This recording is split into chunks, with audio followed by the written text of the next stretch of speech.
Saya kaget.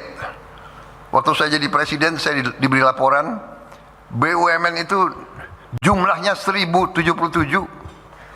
Saya masuk kabinet sebelum ini, kabinetnya Presiden Joko Widodo.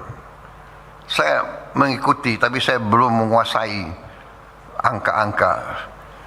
Saya sendiri anggota kabinet, saya mengira bahwa jumlah BUMN itu berkisar di antara 300 sampai 350.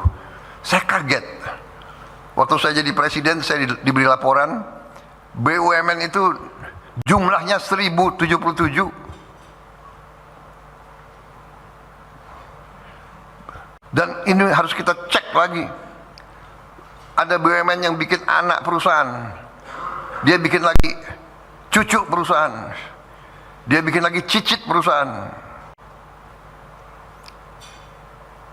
Dan saya terima kasih, saya bangga pimpinan daripada Danantara dalam tahun pertama 18 bulan pertama sudah berhasil mengurangi jumlah tersebut dari 1077 di akhir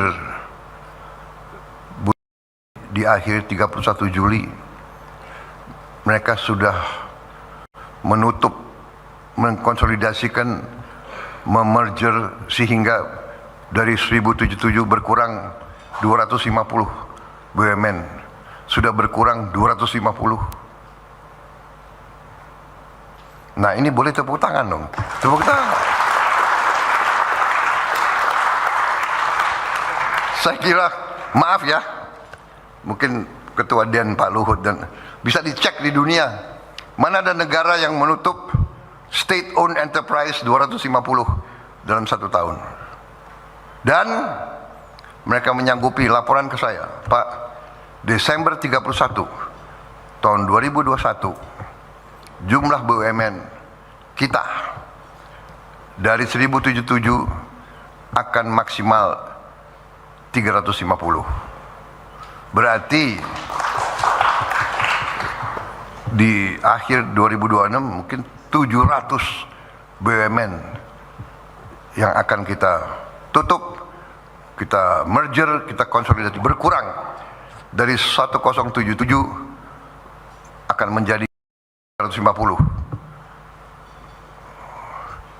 Dan mereka laporan dengan ditutupnya 250 BUMN, overhead,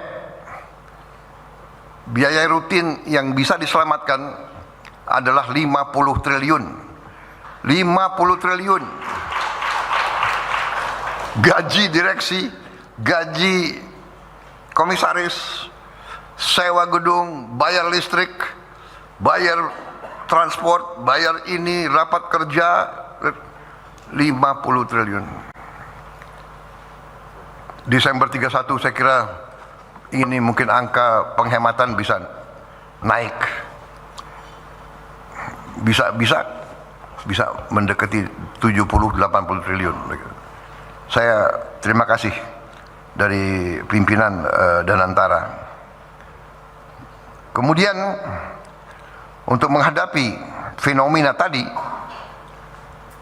ya ini prestasi yang lain saya kira, ya proyek abadi, gas abadi Masela, 28 tahun mangkrak. Saya berangkat ke Tokyo, saya ketemu pimpinannya perusahaan-perusahaan Jepang itu, Inpex ya, Inpex. Saya sampaikan dengan baik dan sopan, saudara masih berminat ya? Kalau saudara tidak berminat, saya akan alokasi, saya akan tunjuk perusahaan lain. Sopan tapi tegas.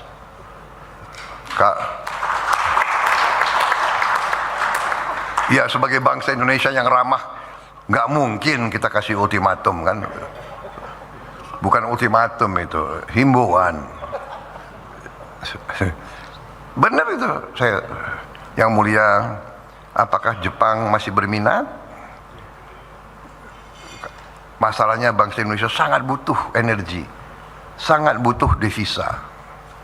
Habis itu pulang-pulang ya, kalau Menteri SDM boleh saya tekan-tekan ya, nggak apa-apa kan. Saya bilang, Menteri SDM 6 bulan tidak ada kegiatan, cabut. Sekarang kita tidak toleransi. HGO, HGB, SIUP, izin kita beri. 2 tahun tidak ada kegiatan, 2 tahun tidak ada kegiatan, cabut. Untuk mengatasi segala praktek under invoicing, etc., ya, laporan palsu, saya kumpulkan KKSK, ya, Menteri Keuangan, Bank Indonesia dengan OJK, dan tim ekonomi kita telah kumpul di Istana Merdeka. Ketua DEN hadir dengan beberapa penasihat-penasihat bidang ekonomi. Waktu itu saya gambarkan, saya minta pendapat mereka semua. Apa kita mau teruskan ini? Aliran uang ratusan miliar dolar ke luar negeri, kekayaan kita dari sumber daya kita, mau kita teruskan? Mereka semua bilang tidak bisa Pak, jangan kita teruskan.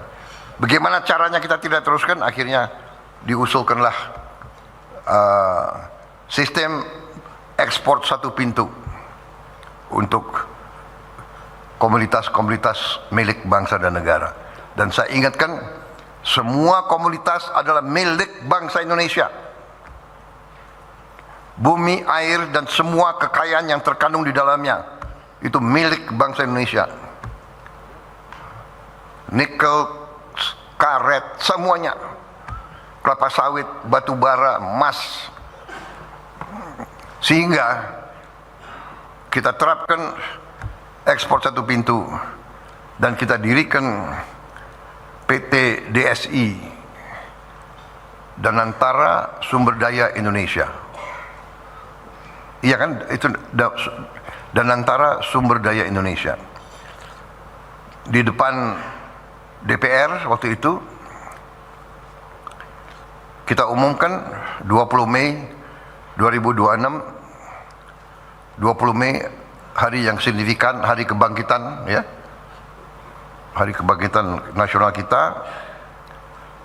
Kita dirikan PT DSI, mulai beroperasi penuh pada 1 Juli sebagai instrumen negara untuk memperkuat tata kelola dan konsolidasi ekspor komoditas strategis.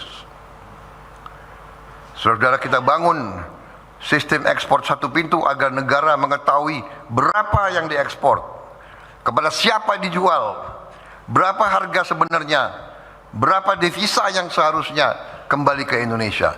Itu tujuannya. Ya biasa, pertama banyak yang nyinyir, yang dan sebagainya, tapi ternyata dunia luar mengakui bahwa ini adalah langkah Indonesia yang benar.